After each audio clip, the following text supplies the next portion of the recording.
Bismillahirrahmanirrahim. Assalamualaikum warahmatullahi wabarakatuh. Innal hamdalillah wassalatu wassalam ala Rasulillah wa ala alihi wa ashabihi wa man walah.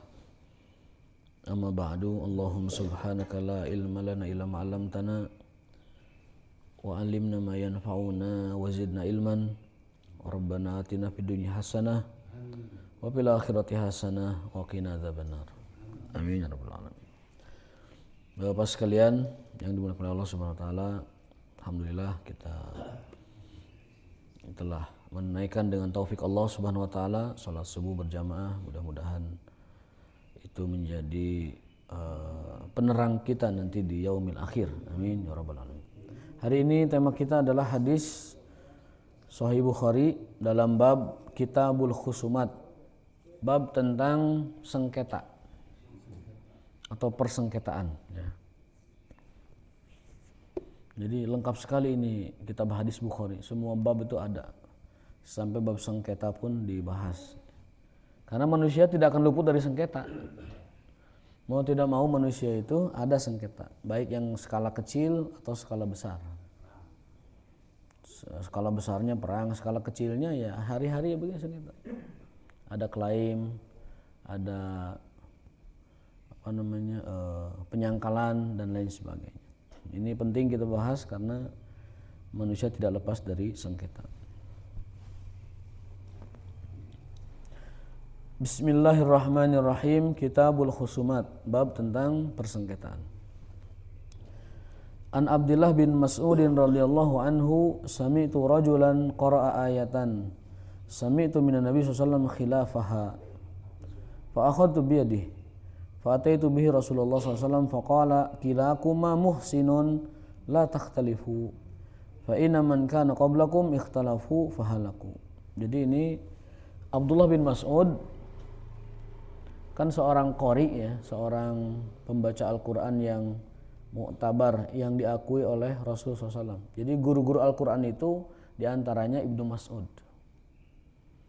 Ada Ibnu Mas'ud, ada Abdullah bin Abbas, ada Ubay bin Ka'ab, ada yang lain. Yang masyhur itu tiga, Abdullah bin Mas'ud, Abdullah bin Abbas, dan Ubay bin Ka'ab. Sampai-sampai malaikat itu dari langit turun ke dunia hanya sekedar ingin mendengar suara indahnya para sahabat membaca Al-Quran. Jadi mereka luar biasa. Suatu hari Abdullah bin Mas'ud ini mendengar orang membaca Quran beda dengan bacaannya. Gitu. Kata beliau, aku mendengar seseorang membaca sebuah ayat dan aku mendapati bacaan dia itu tidak sama dengan yang diajarkan oleh Rasul kepada dirinya. Abdullah bin Mas'ud. Fa akhadtu biyadihi, kemudian aku bawa orang itu ke hadapan Rasulullah SAW. Ya Rasulullah, orang ini baca Qur'annya beda. Kata Rasulullah SAW, coba baca yang ada pada kamu. Dibacalah ayat tersebut. Kata Rasulullah SAW, itu bacaannya benar. Coba yang ada pada kamu, wahai Abdullah bin Mas'ud. Dibaca juga, kamu juga benar. Jadi kata Rasulullah SAW, kamu benar. Kedua kalian benar. Jangan berselisih. Jangan berselisih. Ternyata perbedaannya itu adalah qiraat. Ya, dalam ilmu Al-Quran ada namanya ilmu qiraat. Dan qiraat itu ada 7. Kita menyebutnya qiraat sab'ah. Dalam riwayat lain ada beberapa orang dihadapkan kepada Nabi karena mau berantem. Ini bacaannya wadduha, ini bacaannya wadduha, ini bacaannya al-mu'minun, ini bacaannya mu'minun, ini bacaannya Ibrahim, ini bacaannya Ibrahim, ini bacaannya alaihim, ini bacaannya alaihum. Pas ya masjid itu saya, nah bacanya Baredah. Kemudian dihadapkan ke Nabi 7-7-nya itu. Baca-baca masing. Kamu baca ini. Oh, beda-beda. Kata Rasulullah SAW, hakadha unzila. Ya, begitulah Al-Quran diturunkan. Yang kedua, begitulah Al-Quran diturunkan. Yang ketiga, begitulah. Semua digitukan, dibetulkan. Kemudian Nabi mengatakan bahwa Allah telah menurunkan Al-Quran dengan logat bacaan orang Quraisy, dengan bahasa dan huruf orang Quraisy yang merupakan huruf asli bahasa Arab. Namun cara bacanya tiap kabilah beda-beda lisannya. Maka Rasul membenarkan semuanya. Waduhe kan sama tulisannya, cara bacanya beda. Jadi kamu benar. Mu'minun dengan mu'minun benar kamu juga. Ibrahim Abraham benar doanya. Alaihum benar. Jadi Nabi tidak menyalahkan karena ketujuh bacaan tersebut adalah bacaan orang Quraisy. Hurufnya sama, bacaannya beda. Makanya Nabi mengatakan hakadha unzil. Begitulah Quran turun. Benar. La takhtalifu, jangan berselisih pendapat. Karena orang dulu, fa inna man kana qablakum, orang dulu rusaknya ikhtalafu, berselisih dalam perbedaan pendapat. Jadi beda pendapat itu sah dan boleh. Yang enggak boleh berselisih pendapat. Berselisih itu enggak boleh. Berbeda mah biasa. Asal perbedaannya punya dalil. Oke, diseruput dulu Ki, biar cenghar. Jadi perbedaan itu sah dan diakui dalam Islam asal masing-masing punya argumen, punya dalil. Jangankan hal yang yang sederhana, bahkan tentang baca Quran saja itu Nabi mengakui perbedaan itu. Coba sekarang kalau ada yang imam di sini pasti disalahkan. Kenapa? Karena kita tidak tahu bacaan itu. Kalau bacaan itu kita pelajari, nggak akan menyalahkan. Misalkan nanti ada imam, ghairil maghdubi alaihim waladdallin. Saya pasti, alaihim. Orang baru ini, bacaannya aneh. Pasti dicap sat-sat bagi yang tidak tahu. Mungkin langsung di boikot, tidak boleh jadi imam lagi. Padahal bacaan itu ada. Tiba-tiba imam maju wadduhe. Naon deui tah? Siga jahe wae. Jahe mah jelas canda herang kan gitu. Ini wadduhe gitu. Kemudian nanti ada lagi misalnya innamal mu'minuna ikhwah. Harusnya kalau kita bacanya innamal mu'minun, tapi di bacaan lain innamal mu'minun. Bahkan dalam hadis ada yang baca alif lam itu mim. Dalam hadis ada yang baca alif lam itu mim, enggak dibaca. Nabi SAW pernah menegur orang yang tetap berpuasa saat Ramadan padahal mau perang. Jadi Nabi SAW itu memang perang berjihad di bulan Ramadan itu biasa, tapi dia dibatalin puasanya. Karena secara manusiawi orang kalau berpuasa dalam keadaan berperang lelah, lulus, haus, minum itu wajar. Jadi Nabi menegur, kamu jangan puasa kalau lagi perang. Dahulukan ibadah jihad, nanti puasanya diqodho di hari lain. Orang ini ngeyel, nggak mau buka puasa. Akhirnya Nabi mengatakan, laisal birra asyam fis safar. Bukanlah kebaikan orang yang tetap berpuasa di saat perjalanan.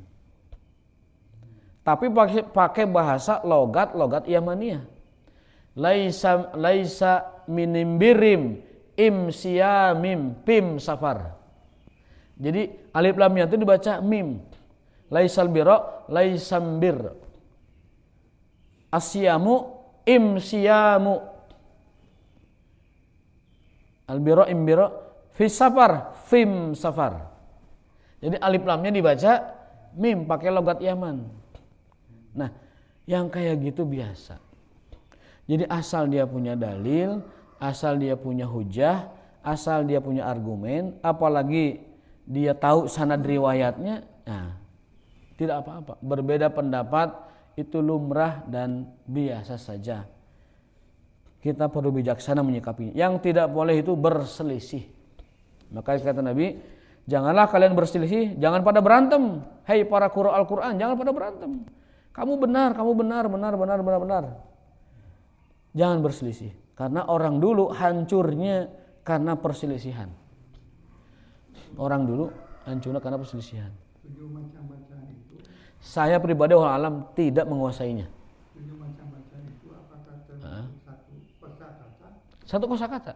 Saya tadi katakan hurufnya sama, tulisannya sama, ayatnya sama, nomornya sama, jumlahnya sama. Tidak ada satu potong huruf pun yang berbeda. Yang beda cara bacanya. Cara baca. Enggak beda. Karena itu hanya cara baca dan tidak merubah makhraj. Yang merubah makna itu kalau makhraj berbeda. Maka dalam ilmu tajwid kesalahan baca itu ada dua macam. Ada kesalahan serius, khata'un jali, ini merusak makna. Kalau sengaja berdosa orangnya. Yang kedua kesalahan ringan. Ya. Kesalahan berat yang merubah makna itu terletak pada kesalahan makharijul huruf. Ain dibaca a. Wara'a di belakang. Wara'a itu sifat takwa yang sangat disiplin. Wara' namanya. Tapi kalau wara'a pakai alif di belakang. Kul makanlah. Tapi kalau kul pakai qaf katakanlah. Gitu. Jadi maknanya besar sekali. Bedanya beda sekali. Husnul khatimah itu artinya semoga kamu mendapatkan kematian yang buruk. Husnul khatimah pakai kha, semoga kamu mendapatkan kematian yang sengsara. Yang benar pakai ha, husnul khatimah, semoga kamu mendapatkan kematian yang baik. Tuh, husnul khatimah dengan husnul khatimah bedanya, ini ngedoain mati sengsara, ini doain mati baik. Sedikit. Khairon kebaikan, khairon pakai hak kebingungan. Kalau jazakallahu khairon pakai hak, semoga Allah membalasmu dengan kebingungan. Tapi kalau jazakallahu khairon, semoga Allah balas kamu dengan kebaikan. Itu yang dalam bahasa ilmu tajwid kesalahan fatal, khata'un jali, kesalahan serius, merubah makna dan berdosa kalau dia tidak belajar. Karena dihitung sengaja kalau orang nggak belajar tuh sengaja. Kenapa dia tidak mau bisa baca Quran yang merupakan kitab suci agamanya? Kenapa nggak belajar? Huruf saja masih salah. Ha dibaca kho, a dibaca a, atau za dibaca da, itu beda arti. Tilmidz, za itu artinya murid, tapi kalau tilmid pakai dal itu artinya bisa lain, bisa dekat ke Talmud, kitab sucinya Yahudi. Nah, jadi ini khata'un jali. Yang kedua khata'un khafi, kesalahan ringan. Kesalahan ringan ini tidak berpengaruh pada makna dan tidak terlalu berat kesalahannya. Contohnya ikhfa, idgham, iqlab, kemudian qalqalah, kemudian tafkhim, tarqiq, yang kayak begituan itu khotonya ringan, kesalahan ringan. Tidak menguasai juga tidak apa-apa. Yang penting hurufnya benar.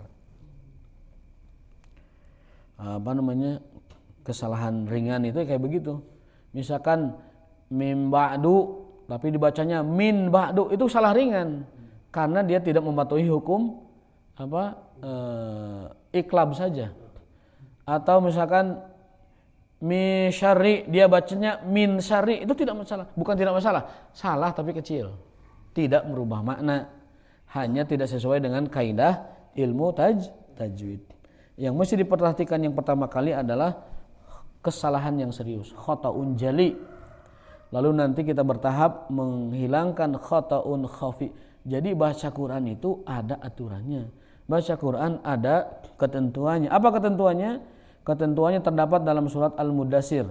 Warattilil Qur'ana tartila. Bacalah Quran secara tartil. Jadi baca Quran itu tidak boleh sembarangan, tapi harus tartil. Masing-masing orang level tartilnya beda-beda. Tapi harus serius mempelajarinya. Sampai naik ke derajat tartil. Apa itu tartil? Tartil itu adalah makhrajnya benar, hurufnya benar, hukum hurufnya benar, ya. Kemudian bacaannya itu tidak terlalu cepat, tidak terlalu lambat. Itu namanya tartil. Perhatikan makhrijul huruf. Perhatikan apa tadi? Ahkamul huruf. Mana yang hembus, mana yang tidak dan sebagainya. Jadi kesimpulannya tartil itu gabungan dari makhraj benar, tajwid benar, kemudian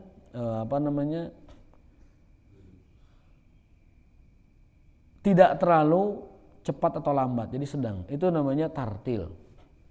Bacaan tartil itu sifat huruf benar, hukum huruf benar, kemudian sesuai dengan tajwidnya. Ya. Dan cara bacanya itu sedang. Kalau baca yang lambat namanya mujawad, seperti Muammar ZA itu mujawad. Yang buat acara-acara tuh, itu mujawad. Ada yang cepat banget buat para penghafal Quran. Buat murajaah. Innal ladzina qalu rabbuna Allah tsumma istaqamu tanazzalu alaihimul malaikatu alla takhafu wa la tahzanu wa abshiru bil jannati allati kuntum tu'adun. Itu namanya hadar, cepat. Untuk bacaan sholat mah tidak dianjurkan. Lambat banget juga tidak dianjurkan, kelamaan sholatnya. Yang tengah-tengah itu namanya tartil. Innal ladzina qalu rabbuna Allah tsumma istaqamu tatanazzalu alaihimul malaikatu alla ta'budu. Itu namanya tartil. Jadi perhatikan bacaan Quran kita supaya tidak jatuh kepada kesalahan yang fatal, merubah arti, berdosa kalau sengaja, berdosa kalau tidak belajar. Yang kedua kesalahan ringan. Kesalahan ringan itu dimaafkan tetapi tetap dia harus belajar supaya mencapai derajat tartil sebagaimana Allah merintahkan kita baca Quran secara tartil. Warattilil Qur'ana tartila. Ada motivasi dari Nabi SAW. Kata beliau, sebaik-baik manusia adalah yang mau belajar Quran dan mengajarkannya. Khairukum man ta'allamal Qur'an wa 'allamahu. Sebaik-baik manusia, sebaik-baik kalian yang mau belajar Quran lalu setelah itu mengajarkan kepada yang belum bisa. Khairukum man ta'allamal Qur'an wa 'allamahu. Lalu motivasi yang kedua, al-mahiru bil Qur'an, orang yang baca Qur'annya bagus, standar. Dia bersama malaikat yang mulia, ma'as safaratil kiramil bararah. Nama malaikatnya malaikat kiram, al-kiramil bararah. Malaikat yang biasa membawa Quran, malaikat yang membawa mushaf Al-Quran dari Lauhil Mahfuz ke dunia, itu nama malaikatnya malaikat kiramil bararah. Nah, al-mahir bil Quran, orang yang mahir baca Quran itu akan bersama dengan malaikat tersebut. Kemuliaannya, keberkahannya dan lain sebagainya. Walladzi yatata, adapun yang terbata-bata yatata, bahasa Arab negara ya tata terbata-bata, falahu ajron, dia mendapatkan 2 pahala. Pahala bacanya, yang kedua pahala kesusahannya, karipuhna.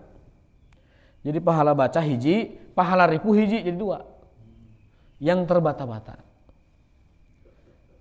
Yang terbata-bata bagus, tapi itu bukan sempurna. Dia harus berusaha mencapai sempurna. Nah, kalau sudah sempurna, itulah yang kata Nabi SAW, aku tidak mengatakan alif lam mim 1 huruf. Alif lam mim itu 3 huruf.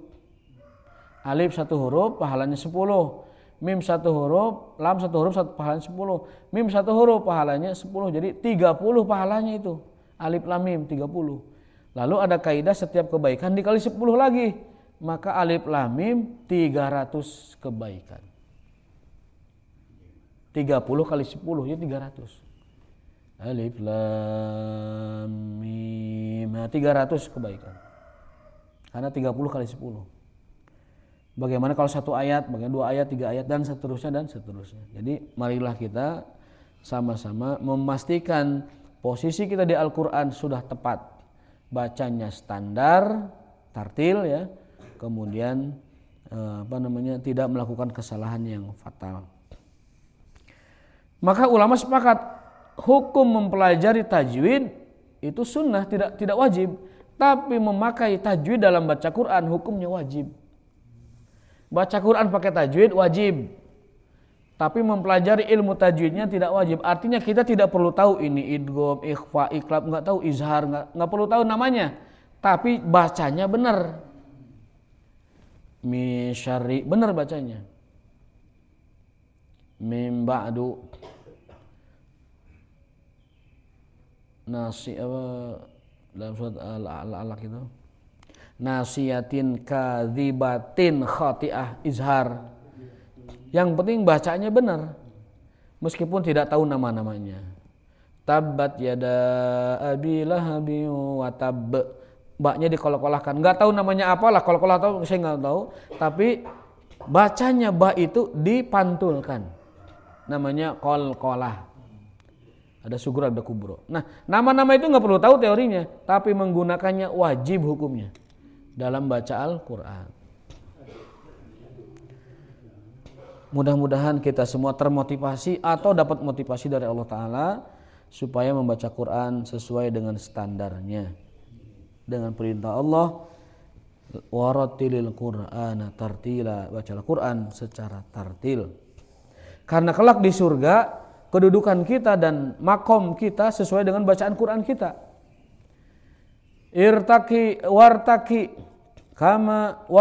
Wartaki kama turatil Qur'ana fid dunya. Naiklah kamu terus. Naik. Makom di surganya tuh naik.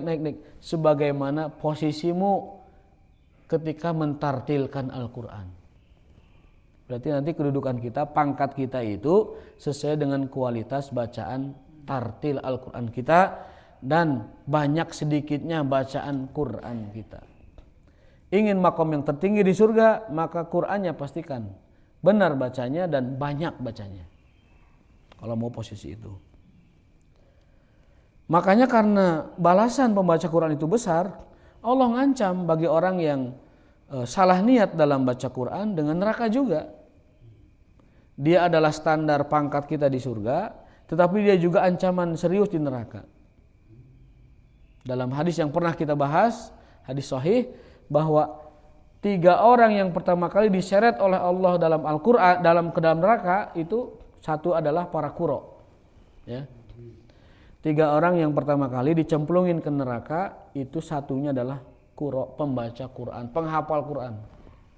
Kenapa? Karena dia baca dan menghafalnya bukan lillahi ta'ala karena Allah, tetapi karena ingin sanjungan, ingin hal-hal yang sifatnya duniawi. Ketika diseret ke neraka, dia protes, ya Allah, bukankah aku dulu seorang qari Al-Quran? Allah mengatakan, la bal kazabta, kamu dusta. Kazabta, kamu dusta. Karena kamu dulu baca Qurannya, hafal Qurannya ingin dipandang oleh manusia. Seret pertama kali ke neraka itu. Yang kedua ulama, al-alim, ulama. Sama juga dia membantah Tuhannya Allah. Saya dulu seorang ulama ahli ilmu. Kata Allah, dusta kamu. Dulu kamu jadi ulama ingin dipandang manusia, ingin mendapatkan kekayaan dari manusia. Itu tihla. Yang terakhir ini ada 2 riwayat. Yang pertama adalah mujahid, pejuang yang jihad, gugur syahid. Yang kedua adalah dermawan, al-mutasaddiq, ahli sedekah. Sama, mereka juga protes ke Allah. Saya kan dulu rajin sedekah. Saya kan dulu mati sebagai pejuang, mujahid. Kata Allah, kazabta. Kamu dusta. Kamu dulu berjuang ingin disebut pahlawan, pejuang, patriot. Sana. Jadi fatal kalau kita sampai salah niat. Niat yang mana yang benar? Niat yang benar adalah niat yang ikhlas.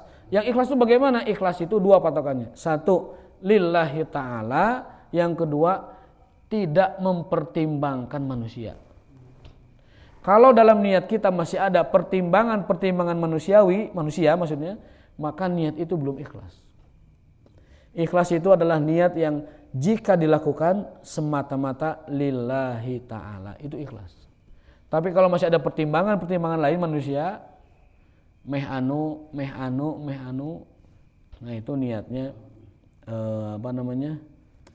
belum ikhlas. Rajin ke masjid tapi niatnya supaya dikenal sebagai ahli masjid. Jadi ikhlasnya berkurang. Rajin baca Quran ingin dikenal sebagai ahlul Quran. Rajin sedekah ingin dikenal sebagai ahlus sedekah. Nah ini yang dapat merusak ibadah-ibadah kita. Yo. Monggo Pak Haji. Yang braille itu apakah kalau yang normal kan satu huruf dapat 10 kalau yang Quran braille apa berlaku juga itu? Berlaku. Karena Quran itu kan bacaan Pak Haji. Quran itu bacaan. Mau dia tertulis di tanah, mau dia tertulis di batu, mau dia tertulis di suhuf lembaran, mau dia tertulis di kitab seperti ini, mau dia tertulis di braille, mau dia tertulis di handphone, lalu kita baca, itu Al-Quran. Maka handphone ini ketika terbuka ayat Quran tidak boleh dibawa ke kamar mandi karena isinya ayat Quran. Tapi ketika ditutup dan aplikasi lain yang keluar itu boleh dibawa ke kamar mandi. Jadi sekali lagi, Quran itu hakikatnya adalah bacaan. Dia bisa tertulis pada batu, bisa tertulis pada benda lain, bahkan pada huruf braille. Ketika saudara-saudara kita yang yang tunanetra membaca dengan surat Al-Quran dengan braille, maka dia telah membaca Al-Quran. Jadi sama. Meskipun bentuk braille beda dengan tulisan kita. Karena Quran itu bacaan. Ya. Bacaan.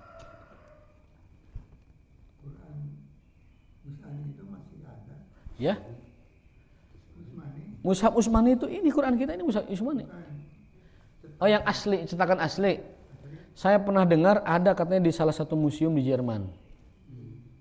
Saya pernah dengar Grand Sheikh Al-Azhar bercerita bahwa mushaf yang dikirim ke berbagai pelosok negeri Islam oleh Sayyidina Utsman ada sekitar 40 mushaf, itu salah satunya ada yang tersisa di Museum Nasional Jerman. Kalau penasaran ke sana aja. Bisa dilihat, ada uangnya sambil lihat. Ada yang menyatakan satu lagi tersimpan di Museum Turki, gitu, yang masih asli. Karena apa? Karena dulu kan Quran itu kan tidak dicatat ya, dihafal. Semua orang hafal Quran. 120.000 sahabat, hampir rata-rata semuanya hafal Quran. 120.000 sahabat hafal Quran semua. Orang mah juz amma ge diparikeun masih di popolotot susah gitu. Mereka itu hafal Quran. Baik yang sudah lansia seperti Abu Bakar, Umar kan menghafal Quran sudah tua. Tapi bisa karena tadi motivasi dan sugesti yang besar. Dan mereka tidak pesimis ya. Kalau dalam perselisihan ini kalau imam itu suratnya panjang tapi baca di depannya sebenarnya baca Quran saat imam itu boleh untuk sholat sunnah. Sholat wajib tidak boleh. Sholat sunnah silakan, tahajud misalkan silakan. Baca mushaf di depan yang gede itu boleh satu untuk sholat sunnah. Tetapi afdolnya tidak bawa karena kita disibukkan dengan ngebet itu. Jadi sebaiknya tidak. Namun ada yang membolehkan karena sholat sunnah itu kan dianjurkan bacaannya banyak dan dia tidak hafal. Itu masalahnya, itu dia tidak hafal itu masalahnya. Akhirnya dia memaksakan diri, nyusahin diri buka mushaf. Kalau untuk sholat wajib tidak dianjurkan, khawatir itu mengganggu kekhusyuan sholat wajib. Yang dia tidak boleh banyak gerakan. Nah jadi dulu ceritanya Quran itu adalah hanya bacaan saja, dihafal oleh 120.000 sahabat. Tetapi di zaman Sayyidina Abu Bakar Siddiq terjadi peperangan hebat, namanya perang Yamamah. Yamamah ya papa. Namanya perang Yamamah. Itu meninggal 70 orang hafiz Quran yang punya keahlian khusus bidang Al-Quran, yang bisa menulisnya, mencatatnya, punya dokumennya. Ini sahabat-sahabat yang terpilih ini meninggal 70 orang. Umar mengusulkan, wahai Sayyidina Abu Bakar, saya berpendapat sepertinya kita harus membukukan Al-Quran ini. Umar yang mengusulkan, Abu Bakar saat itu jadi khalifahnya. Abu Bakar awalnya enggan. Dia mengatakan, apakah kamu kira aku akan melakukan sesuatu yang tidak Nabi lakukan? Aku nggak mau. Semata-mata bukan karena tidak cinta Quran, semata-mata karena saya tidak mau apa yang tidak dilakukan Nabi saya lakukan. Kemudian terjadi perang hebat lagi di perang lain, meninggalnya tambah 90 orang. Kata Umar, ya wahai Sayyidina Abu Bakar, wahai Amirul Mukminin, kalau kita biarkan kayak gini terus, habis orang-orang yang bisa baca dan tulis Al-Quran ini. Maka Allah ilhamkan kepada hati Sayyidina Abu Bakar menyetujui usulan Umar. Akhirnya Abu Bakar menetapkan mengeluarkan SK, mengeluarkan SK pengumpulan Al-Quran. Umar usulnya, Abu Bakar pelaksana karena itu pemimpinnya. Lalu dikumpulkanlah para ahli qura termasuk ahli kitabah yang menulis, kumpulkan, dituliskanlah Al-Quran sesuai dengan tartib yang berasal dari Nabi SAW. Kan Nabi itu mengatakan kepada sahabat pencatat Quran, letakkan surat ini setelah surat ini, ayat ini setelah ayat ini, urutkan begini. Jadi urutan Quran ayat per ayat, surat per surat, kemudian juz per juz, itu sifatnya tauqifi. Arti tauqifi apa? Baku berdasarkan wahyu. Jadi urutan surat, urutan ayat, urutan juz itu baku berdasarkan wahyu. Maksud saya apa? Maksud saya jangan sampai ada orang berasumsi ngurutkan Quran itu sahabat kerjaannya. Bukan. Itu adalah keputusan Rasul berdasarkan wahyu.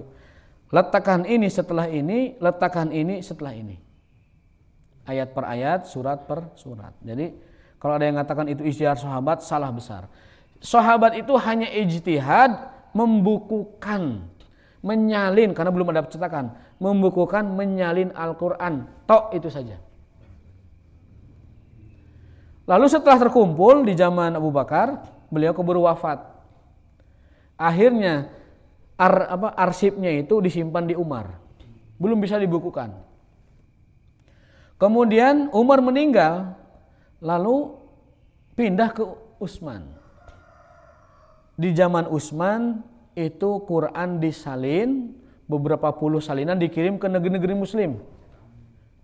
Zaman sekarang dicetak, dulu disalin. Selain mushaf yang disalin oleh Sayyidina Utsman, diperintahkan untuk dibakar. Jadi Quran, selain Quran cetakan Utsman, dibakar. Supaya apa? Supaya umat Islam kemudian hari, anak-anak kita tidak kebingungan Quran mana yang dipakai. Karena sahabat masing-masing punya Quran, cuman Quran versi catatan masing-masing. Aya nu Quran teh pinggirna teh tafsir. Aya nu Quran handap teh footnote, penjelasan hadis nabina. Aya Quran anu atasnya tuh mungkin ditulis namanya. Seperti kita punya catatan kan suka ditulis tuh. Catatan kaki, catatan pinggir, catatan atas, kadang nulis nama Epen Supendi misalkan tulis.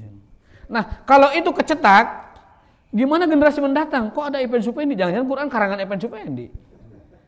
Maka zaman Utsman seluruh mushaf selain salinannya dibakar. Ini juga petunjuk bahwa kita kalau punya mushaf Quran berserakan di rumah, bakar saja. Jangan dibuang ke tong sampah, itu penghinaan. Jangankan ke tong sampah, dibawa ke toilet saja Quran itu dilarang. Dibakar itu lebih mulia. Yang rusak. Berserakan atau di buletin, di majalah, di buletin khutbah Jumat kan ada ayat Quran tuh. Atau di undangan ada bismillah, atau di undangan ada assalamualaikum warahmatullah, ada lafaz Allahnya. Itu yang kayak begitu lebih baik anjuran pada para ulama mengikuti ijtihad Sayyidina Utsman yang merupakan khulafaur rasyidin, dibakar. Cara termulia menghilangkan lembaran Quran dibakar. Meskipun Imam Malik bertempat di kubur, tapi saya lebih cenderung dibakar. Imam Malik berpendapat di kubur kias karena manusia yang mulia diselesaikannya itu dengan dimakamkan, dikubur di tanah. Imam Malik kiasnya ke situ. Tapi saya lebih berpendapat yang kiasnya kepada keputusan Utsman, yaitu dibakar. Radhiyallahu taala anhu. Jadi kalau ada Quran yang berserakan, ulah dijual ke tukang rongsok. Nanti itu lembaran Quran jadi bungkus gehu nantinya. bala-bala jual di bala-bala teh. Nah gini aya surat Yasin, ternyata Yasinana dijual. Jadi aya di gehu tadinya. Al-yauma nakhtimu ala afwahihim wa tukallimuna aydihim terusnya. Loh, surat Yasin gini gimana? Ternyata di bala-bala dijual Quran atau Yasinnya ke tukang rongsok, ke tukang rongsok dijual ke tukang bala-bala. Maka tidak heran, saya pernah beli gehu dekat Imarat tulisannya ayat Quran wa'tasimu bihablillahi jami'an. Nah, itu ada sikap yang kurang adab kepada Al-Qur'an Al-Karim. Dibakar saja, Pak. Khusus lembaran mushaf jangan dirongsok, jangan dicari untung, dibakar. Kalau sampah lain silahkan, rongsok lain silahkan. Tapi Quran, bagian dari adab kita pada Quran, mengagungkan Al-Quran, memusnahkannya, baca kertas Quran itu dengan dibakar. Nah, setelah Utsman bin Affan mengumumkan bahwa hanya mushaf ini yang berlaku, maka tidak boleh ada lagi orang yang megang mushaf lain selain mushafnya Utsman. Itu berapa lama dari awal perencanaan sampai jadi Al-Quran? Kurang lebih 15 tahunan. 15 tahun. Sampai bisa disalin, bisa dicetak itu 15 tahunan. Mengapa saya itu 15? Karena Abu Bakar Siddiq berkuasa 2 tahun setengah. Usulan Quran itu di tengah periode kepemimpinannya. Lalu beliau wafat, diganti Utsman. Utsman itu kan 10 tahunan. Umar itu 10 tahunan berkuasa. Tidak selesai karena Umar sibuk dengan penaklukan wilayah, sibuk dengan pembukaan wilayah-wilayah baru, sibuk menghadapi Persia Romawi. Akhirnya itu tidak selesai di masa Umar. Lalu lanjut masa Utsman bin Affan, karena Utsman ini memang orang yang concern kepada Qur'annya itu luar biasa. Yang lain juga luar biasa, tapi Utsman itu punya kemampuan untuk bisa membukukannya. Akhirnya di zaman Utsman dicetak, disalin maksud saya karena belum ada percetakan, dan kemudian selain mushaf Utsman dibakar. Sehingga pertanyaan tadi Pak Dokter, apakah itu mushaf Utsman? Mushaf Utsman adalah mushaf yang ada pada zaman sekarang, dan yang aslinya itu saya pernah dengar Profesor Al-Azhar mengatakan mushaf aslinya dia pernah lihat ada di Berlin. Di museum terjaga rapi di sana. Di mana? Museum Hudaybiyah, Saudi berarti ya? Di Mekah satu, di Turki satu.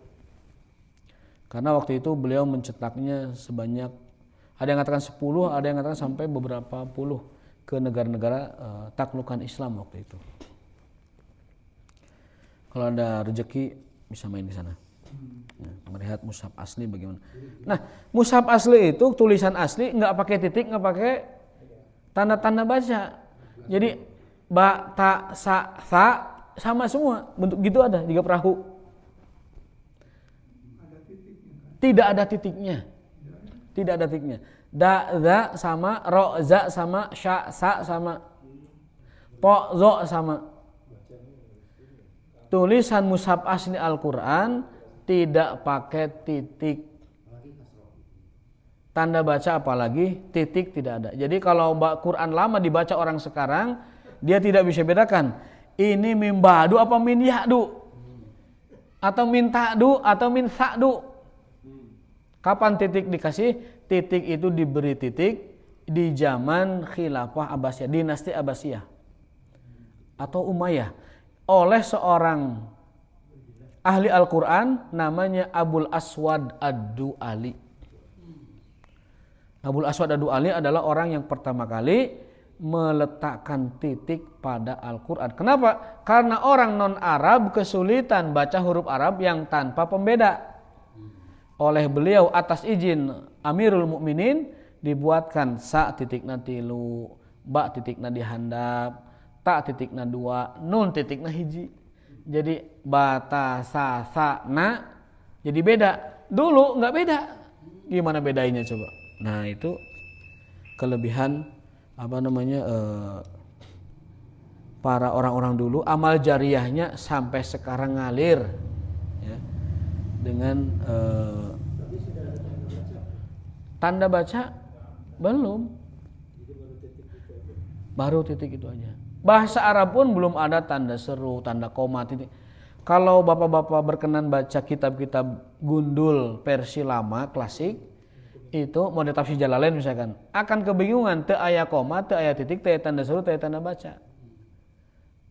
Itu yang luar sama gitu abatasa gitu. Sama. Jadi jangankan Quran, bahasa Arab saja baru ketemu tanda baca itu akhir-akhir ini. Itu bahasa Arab biasa. Untuk bahasa Arab Quran, titik ditemukan di masa dinasti Abbasiyah oleh seorang ulama Al-Quran namanya Abul Aswad Ad-Du'ali. Pertanyaannya, apakah baca sama? Bacaannya sama, suaranya sama, hanya saja orang dulu bisa baca tanpa titik, orang sekarang tidak bisa baca tanpa titik. Jadi hanya penulisan saja. Tadi kan saya katakan, Quran itu bacaan, asalnya bacaan, namun ditulis dan diperbanyak, disalin di era-era berikutnya, sehingga tulisannya yang ditambah titik, tetapi orang dulu sudah bacanya dengan bacaan ba, ta, tha, sya, dan na itu sudah dibaca. Ya. Jadi mudah-mudahan ini menjadi penyemangat bagi kita semua. Yang pertama adalah dilarang berselisih saat beda pendapat. Beda pendapat biasa, jangan berselisih. Dan yang kedua adalah kewajiban kita meningkatkan kualitas bacaan Quran kita. Harus tidak boleh keluar.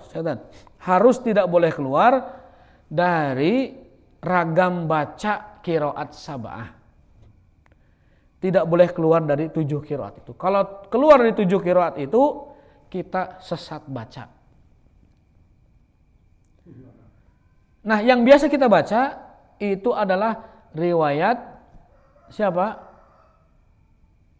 Warosh. Yang biasa kita baca itu riwayatnya Waros. Di Afrika riwayatnya Qalun. Di negara-negara Arab ada yang riwayatnya yang lain-lain. Ya. Di kita itu adalah riwayat Hafs an Asim, riwayatnya. Mushafnya Utsman, tetapi sebagian ada yang pakai Waros. Nah, artinya apa? Bacaan Quran kita Hafs an Asim ini adalah satu dari 7 qiraat sab'ah yang resmi. Yang dibaca tiap hari, kita tadarus, baca Quran di rumah, mendengar imamin sholat di masjid berjamaah, itu semuanya adalah satu dari 7 macam baca Quran. Qiraat sab'ah. Gitu. Kalau mau mendalami ya pelajari yang 6, tapi itu tidak wajib. Karena apa? Setiap orang, setiap negara punya ijtihad mengambil qiraat mana yang paling pas, paling cocok untuk negaranya masing-masing. Alhamdulillah, ulama-ulama Indonesia yang menyebarkan Islam ke Indonesia membawanya qiraat Hafs an Asim. Jadi mudah. Yang bawa Islam ke Afrika, ke Eropa, Andalusia, Spanyol, yang bawa ke Damaskus, beda-beda. Alhamdulillah yang bawa ke kita yang mudah. Sehingga kita bisa mempelajari dengan mudah. Dan yang ketiga, bahwa derajat kita di surga ditentukan oleh kemahiran kita baca Quran.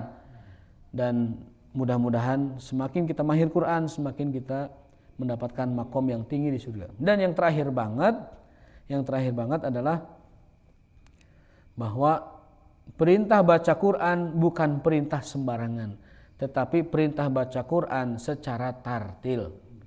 Ayatnya warattilil Qur'ana tartila. Bacalah Quran secara tartil. Jangan terlalu cepat, jangan terlalu lambat. Patuhi hukum makhrajnya dan berikan hak tajwidnya.